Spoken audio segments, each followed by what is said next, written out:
Good afternoon all of you are most welcome in nursing innovation. And आज हम फिर से आपके लिए लेकर आए हैं कार्डियोवेस्कुलर सिस्टम का एक और नया topic. And topic is patent ductus arteriosus. So अब हम स्टार्ट कर लेते हैं। सबसे पहले बात करेंगे डक्टस आर्टियोसस का कि एक्चुअली में पेटेंट हो रहा है डक्टस आर्टियोसस यानी कि मेंटेन रह रहा है। तो सबसे पहले देख लेते हैं कि डक्टस आर्टियोसस होता है क्या, ताकि इसको समझना आसान हो जाए कि इसके अंदर प्रॉब्लम क्या आ रही है। इट इज़ एन ओपनिंग या shunt between pulmonary artery and the ओटा। ये क्या है, संट का मतलब होता है कोई दो चीज़ों को जोड़ने वाला एक कनेक्शन होता है, उसे संट बोलते हैं। यानी कि जैसे कि एक पाइप जा रहा है ए और दूसरा पाइप है बी, अब दोनों के बीच में एक अलग पाइप जोड़ दे और ताकि दोनों का, जैसे कि इस पाइप का पानी उस पाइप में चला जाए तो दोनों के बीच में एबनॉर्मल कनेक्शन बन जाता है। इस को क्या बोलते हैं, संट बोलते हैं। किसी के बीच में कनेक्शन बना देना। या फिर ओपनिंग मान लो, तो ओपनिंग प्रेजेंट होती है किसमें, पल्मोनरी आर्टरी और एओर्टा के बीच में। नॉर्मली कंडीशन में ये नहीं होती। जब फीटस होता है यानी कि जब इंट्रायूटेराइन लाइफ में होता है बेबी, तो उसके अंदर ब्लड सप्लाई हार्ट के द्वारा नहीं होती, क्योंकि पूरा जो ब्लड होता है वो कहाँ से आता है, मदर से आता है। और मदर से पूरा ब्लड उसकी बॉडी में सप्लाई होता है, तो हार्ट के द्वारा नहीं होता है। सबसे पहले राइट साइड में हार्ट में आता है, उसके बाद पल्मोनरी आर्टरी में, देन उसके बाद सीधा ही क्या चलता है, आयोटा में चला जाता है। लेफ्ट साइड वाले में नहीं जाता है, लंग्स को बाईपास करता हुआ लंग्स में ना जाके सीधा आयोटा से जुड़ जाती है। एक कनेक्शन बन जाता है, संट बन जाता है पल्मोनरी आर्टरी और आयोटा के बीच में। और सीधा ब्लड कहाँ से चला जाएगा, पल्मोनरी आर्टरी से आयोटा में और आयोटा से बॉडी में। क्योंकि जो फीटस होता है उसका हार्ट काम नहीं कर रहा होता है, पंपिंग नहीं कर रहा होता है, तो इसलिए ये कनेक्शन बन जाता है ड्यूरिंग द फीटल लाइफ। तो इसे क्या बोलते हैं, डक्टस आर्टियोसिस बोलते हैं। जैसा आप डायग्राम में देख पा रहे हैं, पल्मोनरी जो वेसल्स हैं यानी कि जो पल्मोनरी आर्टरी है और आउटा के बीच में एक कनेक्शन बन चुका है या एक ओपनिंग प्रेजेंट है, जिससे सीधा पल्मोनरी आर्टरी से ब्लड कहाँ पे जा रहा है, आयोटा में चला जाता है। लंग्स में ना जाके, लेफ्ट साइड वाले हार्ट में ना जाके सीधा आयोटा में चला जाता है। तो इसको क्या बोलते हैं, डक्टस आर्टियोसस बोलते हैं। ओके, नेक्स्ट वन देख लेते हैं। Normally ductus arteriosus present in the fetus. ये नॉर्मली फीटस में प्रेजेंट होता है। And it close or disappear after birth once the baby breathes on its own. जैसे ही बेबी का बर्थ होता है उसके बाद जब बेबी रेस्पिरेशन करना स्टार्ट कर देता है, उसके लंग्स काम करना स्टार्ट कर देते हैं, तो उसके बाद क्या हो जाता है, ये डक्टस आर्टियोसिस खत्म हो जाता है, यानी कि ब्लॉक हो जाता है, बंद हो जाता है अपने आप ऑटोमेटिक। ओके, तो ये था नॉर्मल कंडीशन की बात करें तो डक्टस आर्टियोसिस का मतलब समझ में आ गया कि पल्मोनरी आर्टरी एंड आयोटा के बीच में एक कनेक्शन बन रहा है, ओपनिंग प्रेजेंट है, संट का फॉर्मेशन हो रहा है, उसको क्या बोलते हैं, डक्टस आर्टियोसिस बोलते हैं। जो फीटस में होता है जब बेबी इंट्रायूटेराइन लाइफ में होता है, आफ्टर बर्थ ये डिसअपीयर हो जाता है यानी कि क्लोज हो जाता है। ओके, जैसे ही वो रेस्पिरेशन करना स्टार्ट कर देते हैं। अब बात कर लेते हैं कि why ductus arteriosus form in fetus. अब फीटस के अंदर ये बन क्यों रहे हैं, अगर बनता नहीं तो प्रॉब्लम नहीं आती। आप देख लेते हैं ये बन क्यों रहा है फीटस के अंदर, उसकी बात कर लेते हैं। Because fetus gets oxygenated blood from the mother, the lungs are filled with amniotic fluid and therefore cannot be used for oxygenate the blood। क्या होता है कि जो फीटस होता है उसको पूरा ब्लड कहाँ से, ऑक्सीजनेटेड ब्लड रिसीव करता है, कहाँ से, मदर से जाता है। उसके जो फीटस होता है उसके अंदर ब्लड सप्लाई किससे होती है, मदर के द्वारा होती है।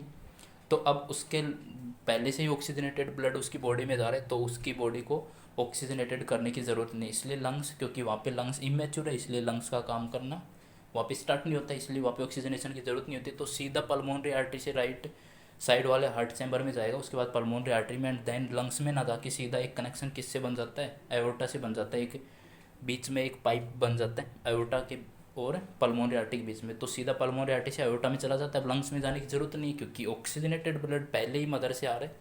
तो इस कारण से ये डक्टस आर्टियोसिस बनता है एक फीटस के अंदर। ओके, ठीक है। अब आपको डायग्राम दिखाते हैं किस टाइप से डक्टस आर्टियोसिस बनता है। जैसे प्लेसेंटा से ब्लड सप्लाई होती है, जो अम्बिलिकल आर्टरी होती है, अम्बिलिकल वेन होती है। जो अम्बिलिकल वेन होती है उसमें तो ऑक्सीजनेटेड ब्लड जाता है, और जो अम्बिलिकल आर्टरी होती है वो जो फीटस के बॉडी से जो डीऑक्सीजनेटेड ब्लड लेके आती है मदर के अंदर ट्रांसफ़र करती है। तो अम्बिलिकल जो पहले वेन जाएगी वो किससे अटैच होती है, बॉडी के अंदर बेबी की जो इन्फीरियर वेने केवा से अटैच होती है। और जहाँ से अम्बिलिकल वेन और इन्फीरियर वेने केवा अटैच होते हैं उस पॉइंट को क्या बोलते हैं, डक्टस वेनोसस बोलते हैं, क्योंकि वहाँ पे वेन से अटैच हो रही है। ठीक है, अब जैसे ही ये वेन आईवीसी लेके जाएगी ब्लड किसमें, राइट साइड वाले चैम्बर्स के अंदर, राइट एट्रियम में, देन उसके बाद राइट एट्रियम में, देन उसके बाद राइट वेंट्रिकल्स में ब्लड जाएगा, एंड देन उसके बाद पल्मोनरी आर्टरी में।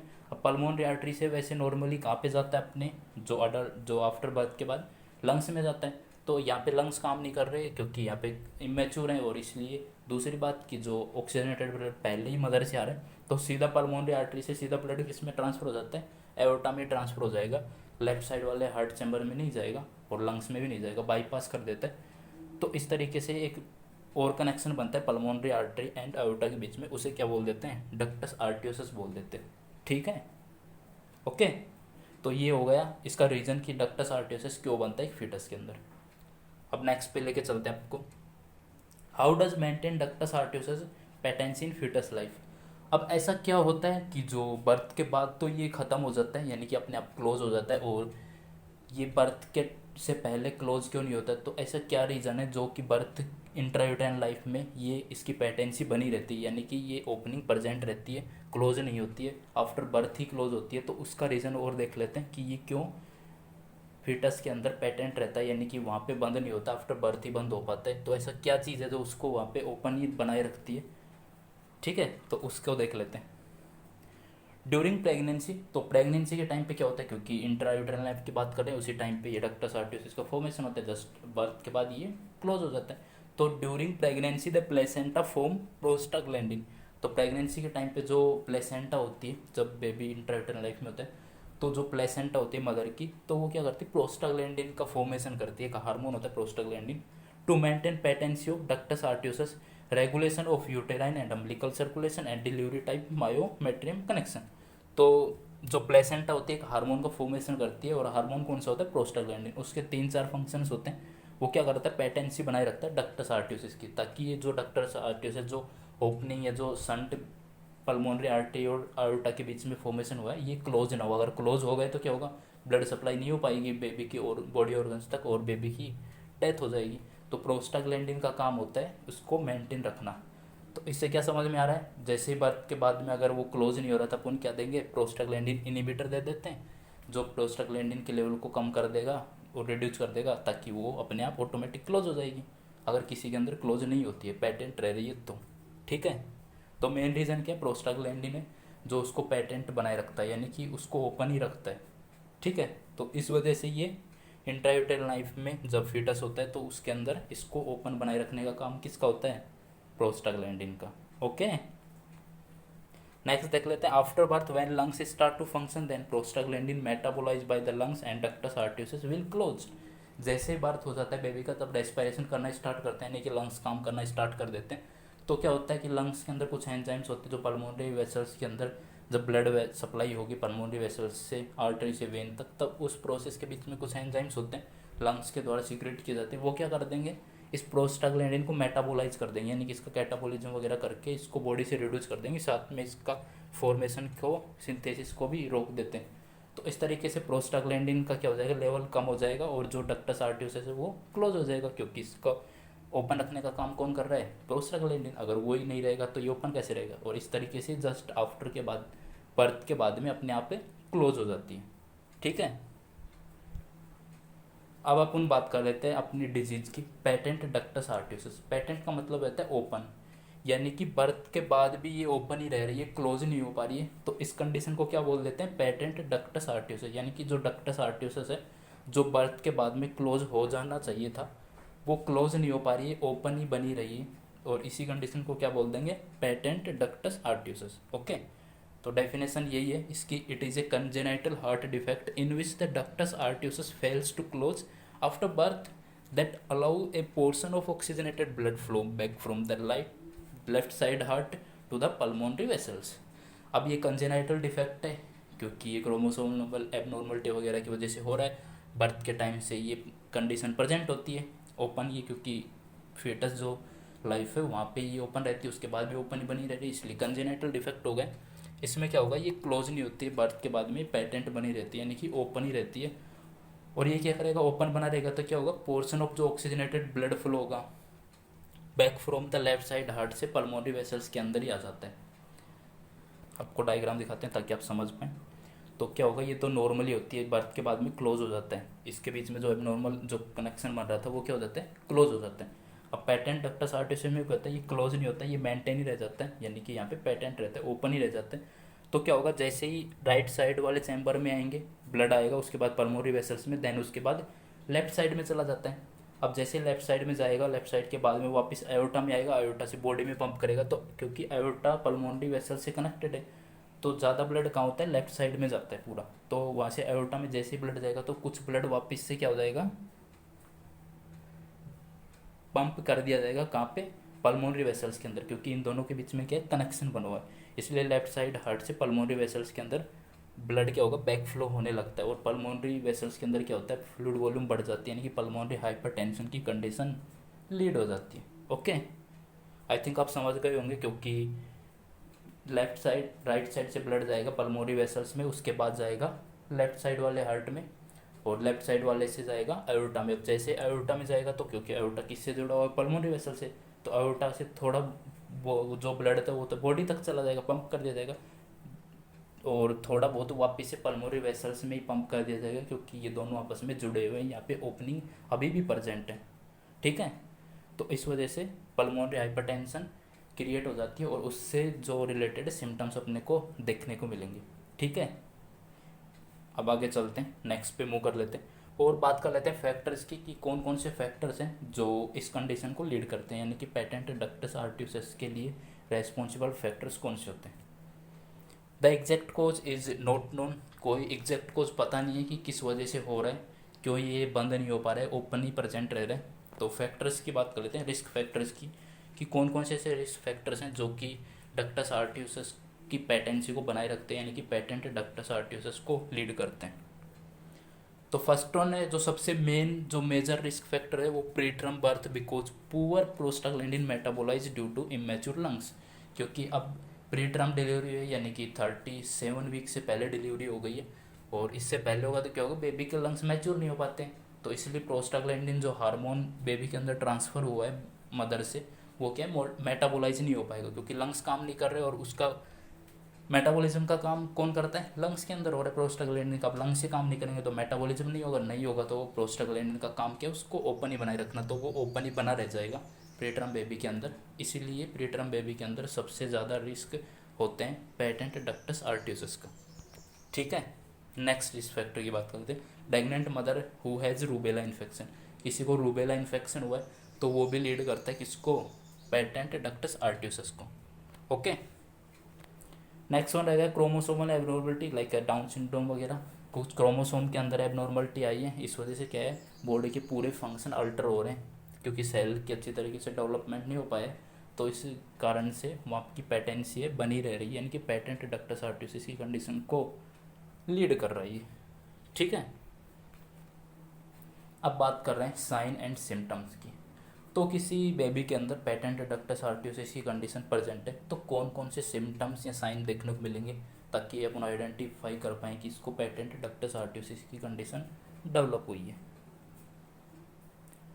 तो फर्स्ट वन जो साइन रहेगा वो क्या है, डिपेंड रहते हैं साइन। सबसे पहले साइन डिपेंड रहते हैं ओपनिंग के ऊपर, कि ओपनिंग कितनी प्रेजेंट है, यानी थोड़ा बहुत पूरी की पूरी जो ओपनिंग प्रेजेंट लार्ज साइज में, या थोड़ी बहुत क्लोज हो गई है, थोड़ी बहुत ओपनिंग प्रेजेंट है, तो सिम्टम्स उस पर डिपेंड करते हैं। और if baby small opening then कोई सिम्टम्स नहीं आएंगे, अगर छोटी ओपनिंग है यानी कि स्मॉल ओपनिंग है, आधा वो क्लोज हो चुका है और थोड़ा बहुत ओपन है, तो उस कंडीशन में कोई भी सिम्टम्स देखने को नहीं मिलते हैं। If the baby has longer opening and he may have symptoms, तो अगर लॉन्गर ओपनिंग है, कंप्लीट रूप से वो ओपन ही है, थोड़ा बहुत भी क्लोज नहीं हुआ है, तो अपने को सिम्टम्स देखने को मिलते हैं। और अब बात करें कौन कौन से सिम्टम्स देखने को मिलेंगे।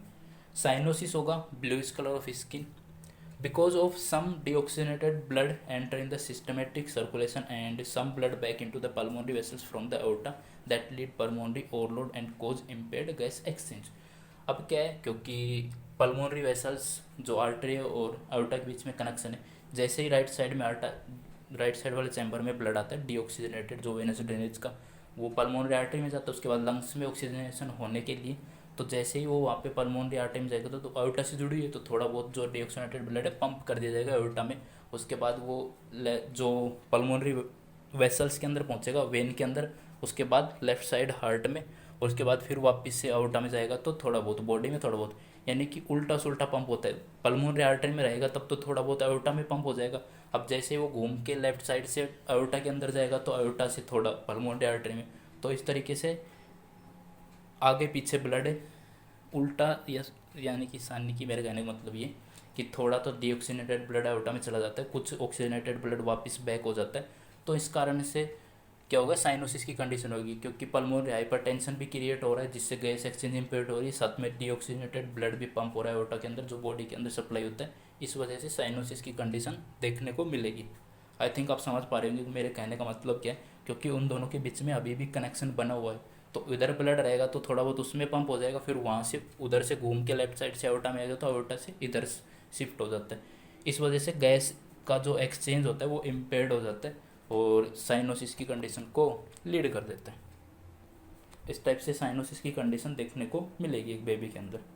नेक्स्ट सिम्टम की बात करें, फास्ट और हार्ड ब्रीथिंग, जल्दी जल्दी और सांस लेने में यानी कि डिस्निया की कंडीशन देखने को मिलेगी। टेकीपनिया और डिस्निया की कंडीशन डेवलप हो जाएगी बेबी के अंदर, क्योंकि पल्मोनरी हाइपरटेंशन हो चुका है, ओवरलोड हो चुका है, क्योंकि ब्लड है आउटा से सीधा पल्मोनरी वेसल्स के अंदर वापस पंप किया जा रहा है, क्योंकि वहाँ पे ओपनिंग प्रेजेंट है।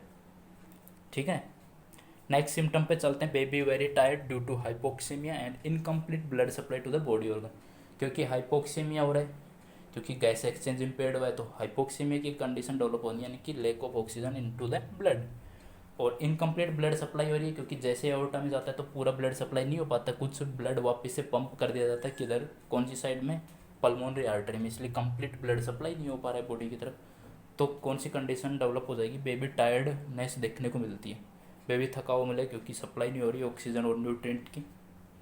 नेक्स्ट सिम्टम, ट्रबल ब्रीथिंग, यानी कि सांस लेने में बहुत ज़्यादा दिक्कत होगी, क्योंकि ट्रबल फीडिंग है, trouble feeding due to fast breathing, क्योंकि खाना खाने में बहुत ज़्यादा दिक्कत होगी। जैसे वो फीड करेगा उसको, बेबी को ब्रेस्ट मिल्क या फिर मिल्क फीडिंग करवाया जाएगा तो क्या होगा, उसको दिक्कत होगी, कठिनाई होगी, क्योंकि तेज तेज सांस है। जब किसी इंसान की बहुत तेज़ी से सांस ले रहे हैं, यानी कि वो 1 मिनट के अंदर लगभग मान लो कि 30-40 ब्रेथ पर मिनट के हिसाब से सांस ले रहा है, तो इतनी स्पीड से सांस लेगा तो खाएगा कैसे, तो इसलिए उसको खाने में दिक्कत होगी, क्योंकि फास्ट ब्रीथिंग टेकीपनिया की कंडीशन डेवलप हुई है इसलिए।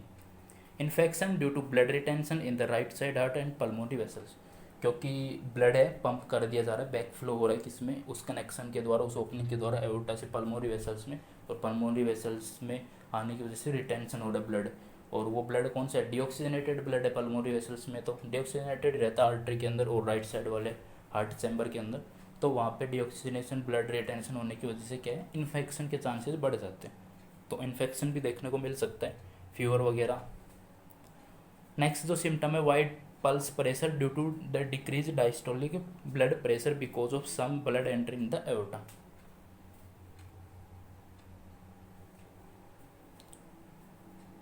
ठीक है, अब बताते हैं, डायग्राम देख रहे हैं आप, अब समझना आसान होगा।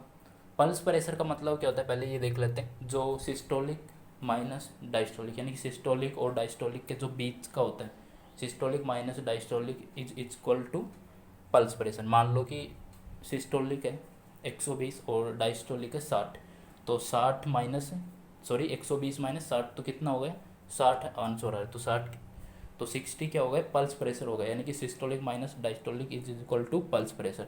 अब यहाँ पे पल्स प्रेशर वाइड क्यों आ रहा है, क्योंकि यहाँ पे डायस्टोलिक प्रेशर कम हो रहा है, डिक्रीज हो रहा है। अब बात कर लेते हैं सिस्टोलिक प्रेशर क्या होता है, डायस्टोलिक प्रेशर क्या होता है। प्रेशर का मतलब होता है कि ये इससे रिलेटेड है, ब्लड जो पंप करने के लिए हार्ट मसल्स के अंदर, यानी कि जो लेफ्ट साइड वाले या कोई से भी मसल्स के अंदर कॉन्ट्रैक्शन हो रहे हैं, जो ब्लड को इजेक्ट करने के लिए, हार्ट से पंप करने के लिए जो फोर्स वेंट्रिकल्स के अंदर लग रहा है, उस प्रेशर को क्या बोलते हैं, सिस्टोलिक प्रेशर बोलते हैं।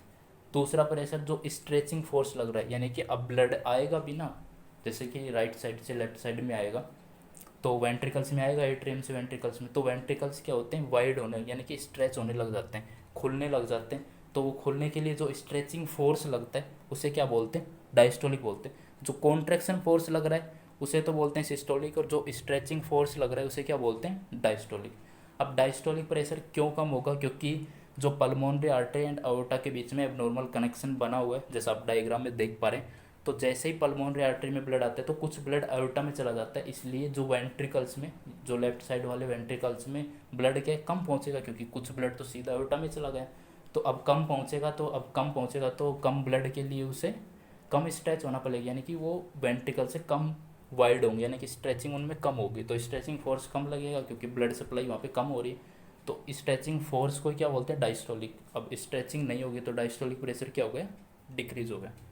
ओके, तो पहले सिस्टोलिक डायस्टोलिक का मतलब है कॉन्ट्रैक्शन फोर्स है जो ब्लड को हार्ट से बाहर निकालने के लिए जो कॉन्ट्रैक्शन फोर्स लगता है उसे बोलते हैं सिस्टोलिक।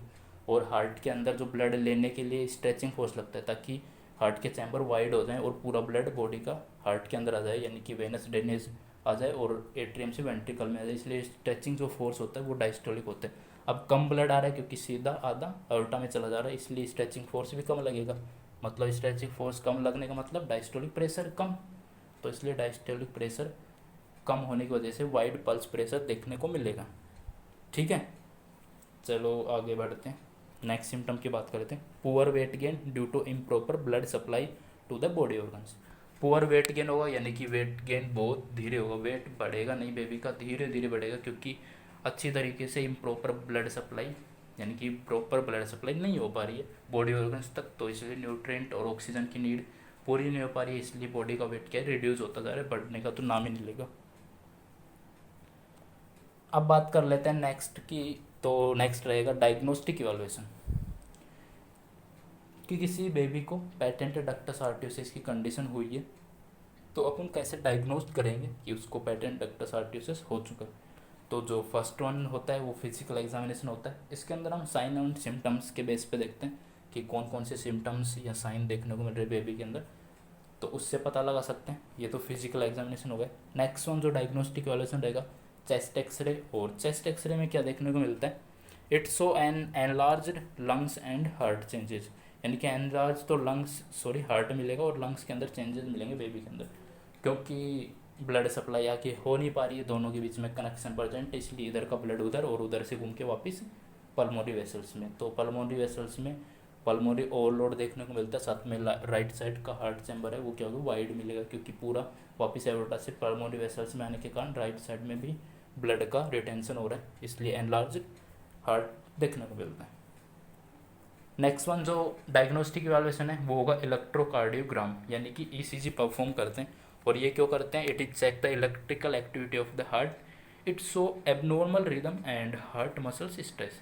ये क्या करता है, हार्ट की जो इलेक्ट्रिकल एक्टिविटी को मेजर करता है, साथ में कोई एरिथमिया की कंडीशन तो नहीं हुई है या फिर मसल्स स्ट्रेच के अंदर स्ट्रेचिंग वगैरह या फिर स्ट्रेस की कंडीशन तो डेवलप नहीं हो रही है, तो उसको डिटेक्ट करने में हेल्प करता है ECG. Okay, next diagnostic evaluation echocardiogram, ये क्या इमेजिंग टेस्ट है, यानी कि इसमें इमेज देखते हैं, हार्ट की इमेज देखते हैं।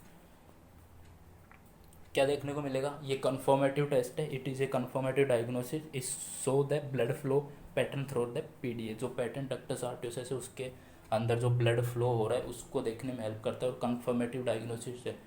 पिक्चर के हिसाब से तो अपन देख पाएंगे कि एक्चुअली में वहाँ पे ओपनिंग प्रेजेंट है, कितनी प्रेजेंट है, स्मॉल है या लार्ज ओपनिंग प्रेजेंट है, और किस टाइप से ब्लड का फ्लो हो रहा है, यानी कि पल्मोनरी वेसल से सीधा एओर्टा में जा रहा है या एओर्टा से वापस बैक फ्लो पल्मोनरी आर्टरी के अंदर कर रहा है, तो उस टाइप को डायग्नोस करने के लिए क्या परफॉर्म करते हैं, इकोकार्डियोग्राम करते हैं। ठीक है, और ये क्या कन्फर्मेटिव टेस्ट होते हैं। It's so also how large the opening is present, और ये हेल्प करता है कि कितनी ओपनिंग प्रेजेंट है, स्मॉल ओपनिंग है लार्ज ओपनिंग प्रेजेंट है। अब चलते हैं मेन सिनेरियो पे, और सिनेरियो रहेगा अपना मैनेजमेंट ऑफ पीडीए, यानी कि पेटेंट डक्टस आर्टियोसिस की कंडीशन डेवलप हुई है किसी चाइल्ड के अंदर, तो उसका मैनेजमेंट क्या करेंगे। Management depends upon the severity of PDA, अब कितना सीवियर है यानी कि ओपनिंग कितनी प्रेजेंट है, स्मॉल है लार्ज है, उस बेस पे मैनेजमेंट परफॉर्म किया जाता है। ए स्मॉल पीडीए में close on its own as child grow, तो जो स्मॉल पीडीए यानी कि छोटी अगर कुछ थोड़ी सी ओपनिंग प्रेजेंट है तो उसका कोई ट्रीटमेंट करने की ज़रूरत नहीं है, कोई मैनेजमेंट की ज़रूरत नहीं है, जैसे ही बेबी की ग्रोथ होगी, जैसे जैसे उसका डेवलपमेंट होगा तो अपने आप पे ऑटोमेटिक वो क्लोज हो जाती है। बात कर लेते हैं लार्ज ओपनिंग की, जब पीडीए क्या हो लार्ज रहे तो क्या करना पड़ेगा, तो कौन कौन से टाइप के मैनेजमेंट करते हैं, then will be treated by medicine coil occlusion and surgery, तो 3 टाइप के मैनेजमेंट परफॉर्म करते हैं, एक तो मेडिकल मैनेजमेंट परफॉर्म करते हैं, एक कोइल ओक्लूजन करते हैं, या कार्डियक कैथेटराइजेशन भी बोल सकते हैं क्योंकि इसमें कैथेटर की सहायता से क्लोज किया जाता है ओपनिंग को, एंड देन तीसरी चीज़ होगी सर्जिकल मैनेजमेंट। ओके, अब 1 बाय 1 देख लेते हैं कि किस तरीके से मैनेजमेंट परफॉर्म करते हैं। तो फर्स्ट वन बात करें मेडिकल मैनेजमेंट की, तो सबसे पहले जो मेडिसिन रहेगी वो क्या रहेगी, इंडोमेथासिन होती है।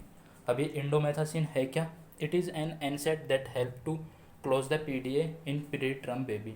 इंडोमेथासिन क्या है? एक एनसेड होती है, यानी कि non and steroidal anti inflammatory drugs है, जो कि प्री टर्म बेबी के अंदर सबसे ज़्यादा यूज़ में ली जाती है। कोई प्री टर्म बेबी हुआ है, उसके अंदर ये कंडीशन डेवलप है, तो क्या करेंगे अपन? इंडोमेथासिन यूज़ में लेंगे।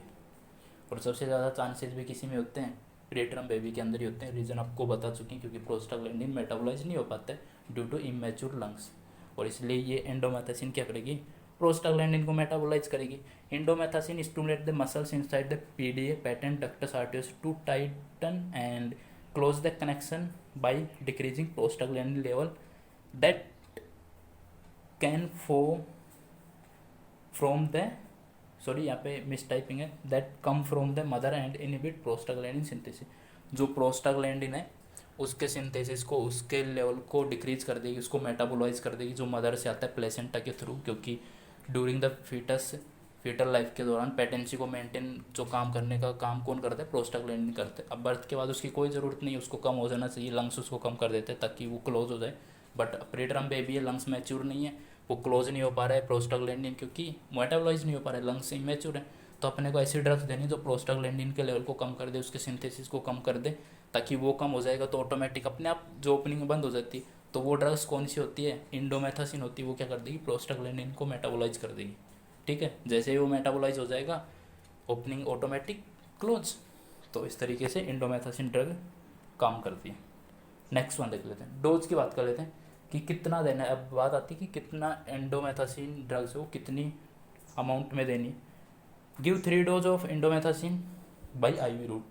क्या इसकी 3 डोज देनी पड़ती है? अगर किसी के अंदर पेटेंट डक्टस आर्टरियोसिस की कंडीशन आइडेंटिफाई हुई है तो इंडोमेथासिन की 3 डोज देनी पड़ेंगी, वो भी IV रूट के द्वारा। फर्स्ट डोज की बात करते हैं। First dose should be given just after PDA identification. First dose का जैसे ही पता चल गया है कि पेटेंट डक्टस आर्टरियोसिस की कंडीशन डेवलप हुई है बेबी के अंदर, वो क्लोज नहीं हो पाया डक्टस आर्टरियोसिस, तो फर्स्ट डोज तभी देते हैं। और डोज कितनी रहेगी? 0.2 मिलीग्राम पर केजी बॉडी वेट के हिसाब से देते हैं। यानी कि 1 किलो बॉडी वेट है तो कितनी ड्रग देंगे? 0.2 मिलीग्राम ड्रग्स देंगे। इंडोमेथासिन ड्रग इंड्यूस करेंगे बेबी के अंदर IV रूट से। अब बात कर लेते हैं सेकंड डोज की। तो सेकंड डोज कब देनी है? Second dose should be given after 24 hour of first dose. जो फर्स्ट डोज दी है उसके 24 घंटे बाद सेकंड डोज देते हैं। अब क्या होता है? डोज की जो अमाउंट घटा देते हैं। डोज कितनी देनी है? 0.1 mg पर केजी बॉडी वेट। अब 0.1 mg पर केजी बॉडी वेट के हिसाब से सेकंड डोज देनी, वो भी कब? After 24 hour of first dose. अब थर्ड डोज की बात कर लेते हैं। Third dose should be given after 24 hour of second dose, और डोज सेम रहेगी जो सेकंड डोज होती है उसके हिसाब से 0.1 मिलीग्राम पर KG body weight. Third dose second dose के 24 घंटे बाद, फर्स्ट डोज जस्ट आइडेंटिफिकेशन के बाद, सेकंड उसके 24 घंटे बाद। अमाउंट रहेगी 0.1 सेकंड की, और थर्ड की भी सेम, एंड जो फर्स्ट की रहेगी उसकी 0.2 मिलीग्राम पर केजी बॉडी वेट। ओके, चलो आगे लेके चलते हैं आपको। नेक्स्ट मेडिकेशन की बात करें, जो मेडिकल मैनेजमेंट रहेगा, डायूरेटिक्स देते हैं। और डायूरेटिक्स क्यों देते हैं और किस तरीके से हेल्प करते हैं? Diuretic help the kidney remove extra fluid from the body. This may be needed when the heart is not working well. और ये कब देते हैं? जब हार्ट अच्छी तरीके से काम नहीं कर पा रहा हो, क्योंकि जो बैक फ्लो हो रहा है, ब्लड कम आ रहा है इसमें पल्मोनरी वेसल्स में, राइट साइड हार्ट में रिटेंशन हो रहा है पल्मोनरी वेसल्स के अंदर, तो हार्ट क्या हो सकता है? का फंक्शन लॉस हो सकता है। इस प्रोसेस की वजह से कभी ब्लड इधर जा रहा है, इधर का घूम के वापस फिर उधर आ रहा है, तो हार्ट काम करना बंद कर सकता है। उसके काम में क्या हो सकती है? दिक्कत आ सकती है। अगर अल्ट्रेशन क्रिएट हुआ है तो डायूरेटिक्स दे देंगे ताकि फ्लूइड वॉल्यूम कम हो जाए और हार्ट का वर्कलोड कम हो जाए। ठीक है, नेक्स्ट वन मैनेजमेंट पे चलते हैं। और जो नेक्स्ट वन मैनेजमेंट रहेगा वो रहेगा कोइल ओक्लूजन। ओक्लूजन का मतलब होता है किसी भी चीज़ को क्लोज करना, यानी कि बंद कर देना। अब कोइल एक टाइप का क्या है? इंस्ट्रूमेंट होता है, उसको क्या कर रहे हैं? उसकी सहायता से उस ओपनिंग को क्या कर रहे हैं? क्लोज कर रहे हैं। ओके, कर क्या रहे हैं इसके अंदर? First inject the dye through the catheter to the so the PDA. सबसे पहले कैथेटर के थ्रू एक कॉन्ट्रास्ट डाई इंजेक्ट करेंगे ताकि अपन आइडेंटिफाई कर पाएँ कि ओपनिंग कहाँ पे प्रेजेंट है। और उसके बाद ये क्या? कोइल नाम का एक इंस्ट्रूमेंट आता है, इक्विपमेंट आता है, उसको इंसर्ट कर देते हैं उस ओपनिंग के अंदर और क्लोज कर देते हैं, ओक्लूड कर देते हैं उसको। देन क्या करना है? After then take a flexible catheter. एक फ्लेक्सिबल कैथेटर लेंगे और अपन ने शो कर लिया एक्सरे के अंदर या देख रहे हैं इमेजिन के अंदर। Then take flexible catheter and coil या closure to the catheter will placed in the PDA. और एक कैथेटर लेंगे, उसके ऊपर कोयल लगाएंगे जो क्लोजर है, जो भी इक्विपमेंट है जो वहाँ पे अपन प्लेस करने वाले ओपनिंग को क्लोज करने के लिए, एंड देन उस कैथेटर की सहायता से उस क्लोजर को या कोयल को इंसर्ट करते हैं और वहाँ पे ओपनिंग पे फिट कर देते हैं और उसको क्या कर देते हैं, क्लोज कर देते हैं। जैसा आप डायग्राम में देख पा रहे हैं, ये एक टाइप का डिवाइस होता है, इसे कोयल बोलते हैं या फिर इसको क्लोजर बोलते हैं। जो क्लोज करने का काम करता है वो कौन होता है, क्लोजर होता है। तो इस क्लोजर को कैथेटर की टिप पे लगा के और ऐसे इंसर्ट कर देंगे, जैसा आप डायग्राम में देख पा रहे हैं, जो वेन के द्वारा या ब्लड वेसल्स के द्वारा इंजेक्ट करके, और जो ओपनिंग है वहाँ पे क्या कर दिया गया, प्लेस कर दिया। अभी ओपनिंग पे प्लेस कर दिया जाएगा तो क्या होगा, वो रास्ता बंद हो जाएगा और कंडीशन क्या हो जाएगी, ट्रीट हो जाती है। ठीक है, ये हो गया कोइल ओक्लूजन। ओके, ठीक है, नेक्स्ट पे चलते हैं। नेक्स्ट मैनेजमेंट रहेगा इंडिकेशन, अब इंडिकेशन देख लेते हैं कि कोइल ओक्लूजन करते क्यों है और कौन सी कंडीशन में कोइल ओक्लूजन परफॉर्म करना चाहिए। फर्स्ट वन जो इंडिकेशन है, बेबी ओल्डर देन 6 मंथ, जो 6 महीने से ऊपर का है, यानी कि जो 6 महीने का बेबी है उससे ज़्यादा जो एज है उसकी, तो उन्हीं के अंदर कोइल ओक्लूजन परफॉर्म करते हैं, वरना कोइल ओक्लूजन परफॉर्म नहीं करते। Second one, baby is at least 22 pound, यानी कि एक बेबी उसका वेट कितना होना चाहिए, 22 पाउंड का होना चाहिए। अब 22 पाउंड कितने होते हैं, तो 1 केजी के अंदर 2.2 पाउंड होते हैं। तो अब 22 पाउंड के अंदर कितने केजी हो गए, लगभग 11 किलो। ठीक है, लगभग 10 से 11 किलो वजन होना चाहिए बेबी का, तो उसके अंदर हम कोइल ओक्लूजन परफॉर्म कर सकते हैं। And baby who have defect are too large, और अगर किसी के अंदर बहुत ज़्यादा ओक्लूजन, यानी कि जो ओपनिंग बहुत ज़्यादा है, यानी कि बहुत लार्ज ओपनिंग प्रेजेंट है, तो उसके लिए कोइल ओक्लूजन परफॉर्म करते हैं, वरना कोइल ओक्लूजन परफॉर्म नहीं करने की ज़रूरत है। अगर स्मॉल ओपनिंग है, वो सर्जरी के द्वारा या फिर मेडिकल मैनेजमेंट के द्वारा, जो इंडोमेथासिन ड्रग्स है उसके द्वारा ट्रीट हो सकती है। ठीक है, अब बात कर लेते हैं नेक्स्ट वन, और जो लास्ट वन जो मैनेजमेंट है इसका सर्जिकल मैनेजमेंट है। और इसके अंदर क्या करते हैं, surgery can close PDA, surgery के द्वारा हम क्या कर सकते हैं, जो पैटेंट डक्टस आर्टरियोसिस को क्लोज कर सकते हैं। ठीक है, सर्जरी के अंदर क्या करते हैं, surgical closure is often advise for baby younger than 6 month, और सर्जरी भी उसके अंदर ही करेंगे जो 6 महीने से ऊपर का हो, and who have large defect, जिसके अंदर लार्ज डिफेक्ट हो। स्मॉल डिफेक्ट है तो वो, जैसे बहुत ही स्मॉल है तो वो तो अपने आप ऑटोमेटिक ठीक हो जाएगा। अगर थोड़ा स्मॉल से थोड़ा ज़्यादा यानी कि मीडियम साइज़ की ओपनिंग है तो वो इंडोमेथासिन ड्रग्स के द्वारा ट्रीट हो जाएगी, प्रोस्टाग्लैंड की मेटाबोलाइज होने के कारण वो ऑटोमेटिक क्लोज हो जाती है। अब लार्ज डिफेक्ट है तो कोइल ओक्लूजन या फिर सर्जिकल मैनेजमेंट परफॉर्म करना है, उसके द्वारा क्या करते हैं, क्लोज कर देते हैं। In this the PDA with stitch और क्लिप्स कॉल्ड पीडीए लिगेशन, इसमें क्या है, पीडीए लिगेशन करते हैं, यानी कि जो ओपनिंग है, जो बीच में संट बन रहा है, उस रास्ते को क्या कर देते हैं, बांध देते हैं, या फिर वहाँ पे स्यूचरिंग करके क्लोज कर देते हैं, ताकि वो रास्ता ही बंद कर दो। और रास्ता बंद मतलब कंडीशन ठीक। जैसा आप डायग्राम में देख पा रहे हैं, पीडीए लिगेशन दोनों साइड में जहाँ से ओपनिंग कनेक्ट हो रहा है, इधर आयोटा से कनेक्ट हो रहा है, इधर पल्मोनरी आर्टरी से, तो इनके जहाँ से कनेक्शन है, जहाँ से रूट है इसकी, यहाँ से क्या कर दिया गया, लिगेट कर दिया गया, यानी कि स्यूचरिंग या स्टेचिंग के द्वारा क्या कर दिया, बांध दिया गया। अब बांधने की वजह से क्या है, रास्ता बंद हो गया, और रास्ता बंद हो गया मतलब कंडीशन ट्रीट हो गई। तो इस तरीके से क्या सर्जिकल मैनेजमेंट परफॉर्म कर दिया जाता है। ओके, नेक्स्ट पे चलते हैं, नर्सिंग मैनेजमेंट क्या परफॉर्म करना है। किसी को पीडीए हुआ है, यानी कि पेटेंट डक्टस आर्टरियोसिस की कंडीशन हुई है, तो एज ए नर्स अपने को कौन कौन से इंटरवेंशन परफॉर्म करने। सबसे पहले लिमिट करनी है बेबी की एक्टिविटी को, क्योंकि उसकी वो टायर्डनेस हो चुका है, क्योंकि अच्छी तरह से ब्लड सप्लाई नहीं हो रहा है, साथ में ऑक्सीजन की भी क्या हो रही है, डेफिशिएंसी हो रही है। इस वजह से थकान बहुत ज़्यादा होगी, इसकी एनर्जी लेवल भी कम हो जाएगा हार्ट लंग्स के फंक्शन बढ़ने के कारण से। तो उसकी लिमिट को, जो एक्टिविटी को लिमिट रखना है, ताकि एनर्जी वगैरह सेव रहे, ज़्यादा टायर्डनेस की कंडीशन डेवलप ना हो। साथ में सेकंड इंटरवेंशन रहेगा, provide semi Fowler position to make respiration easier, semi Fowler position देंगे ताकि लंग्स अच्छी तरह से एक्सपांड कर पाएँ और जो रेस्पिरेशन की प्रोसेस है वो ईजियर हो जाए। नेक्स्ट जो नर्सिंग इंटरवेंशन रहेगा, decrease the fluid intake of child के फ्लूइड इनटेक को डिक्रीज कर देंगे, क्योंकि आगे ब्लड पंप नहीं हो पा रहा है उल्टा के द्वारा, क्योंकि वो थोड़ा बहुत ब्लड कहाँ पे वापस पल्मोनरी आर्टरी में शिफ्ट हो रहा है, तो किडनी तक कम सप्लाई हो रहा है, तो कम एक्सक्रीशन हो पाएगा, तो फ्लूइड की वॉल्यूम बढ़ रही है, इसलिए फ्लूइड का रेस्ट्रिक्शन कर देते हैं, थोड़ा बहुत फ्लूइड देना है, फ्लूइड को क्या करते हैं, डिक्रीज कर देते हैं। नेक्स्ट रहेगा, give oxygen therapy of respiratory distress present, अगर रेस्पिरेटरी डिस्ट्रेस प्रेजेंट है तो ऑक्सीजन थेरेपी प्रोवाइड करते हैं। ओके, ताकि हाइपोक्सिया की कंडीशन डेवलप ना हो, डेवलप हुई है तो वो ट्रीट हो जाए। नेक्स्ट वन रहेगा provide good nutritional diet to the baby, ताकि उसकी जो पुअर वेट गेन है वो ट्रीट हो सके, उसका वेट गेन अच्छे से हो, पुअर यानी कि माल न्यूट्रिशन का शिकार ना हो बेबी, इसलिए उसको गुड न्यूट्रिशन डाइट देनी है। अब बात कर लेते हैं कौन कौन सी गुड न्यूट्रिशन डाइट देते हैं। Good nutrition diet for PDA affected baby, जिसको पीडीए हुआ है यानी कि पेटेंट डक्टस आर्टियोसिस हुआ है, उस बेबी को कौन कौन सी अच्छी डाइट कौन कौन सी उसके लिए, तो वो देख लेते हैं। फर्स्ट वन होगा हाई कैलोरी सप्लीमेंट्स देते हैं, और ये किस टाइप से देते हैं। स्पेशल न्यूट्रिशन सप्लीमेंट में बी एडेड टू फॉर्मूला या फिर pumped breast milk to increase the number of calorie. जो पंप ब्रेस्ट मिल्क होने है कि ब्रेस्ट से जो मिल्क निकाल लिया जाता है किसी कंटेनर में, और उसके अंदर क्या किया जाता है, हाई अलग से एक्स्ट्रा सप्लीमेंट न्यूट्रिशनल मिलाते हैं, मिक्स करते हैं, उसके बाद उस दूध को पिलाते हैं, या फिर फॉर्मूला मिल्क जैसे कि काऊ या बेफेलो मिल्क, गाय या भैंस का दूध लेते हैं, उसके अंदर एक्स्ट्रा सप्लीमेंट मिलाते हैं और फिर उसको बेबी को इंटेक करवाते हैं, ताकि जो कैलोरी के नंबर्स बढ़ सके और एनर्जी लेवल बढ़ जाए।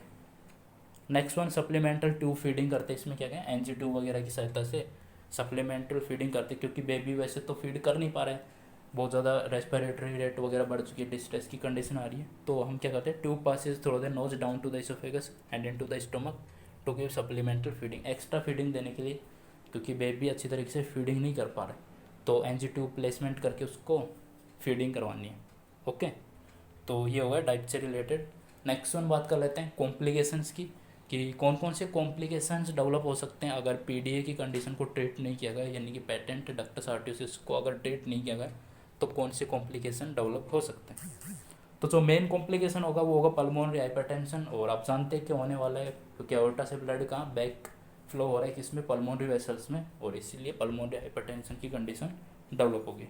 Next one right sided heart failure, अब ये भी आप जान रहे हैं ये क्यों हो रहा है, क्योंकि पल्मोनरी आर्टरी में आ रहा है, तो पल्मोनरी आर्टरी किससे जुड़ी हुई है, राइट साइड हार्ट से जुड़ी हुई है, तो वह वापस बैक फ्लो कहाँ पे हो रहा है, जो ब्लड का रिटेंशन और कंजेशन कहाँ पे हो रहा है, राइट साइड में और पल्मोनरी वेसल्स में, तो इसलिए pulmonary hypertension and right side heart failure के चांसेस हो सकते हैं। तो ये कॉम्प्लिकेशन डेवलप हो सकते हैं अगर ट्रीट नहीं किया गया तो पीडीए को जल्दी से जल्दी। अब नेक्स्ट सिनेरियो पे चल रहे हैं, और नेक्स्ट सिनेरियो में है prevention of PDA in pre term infant.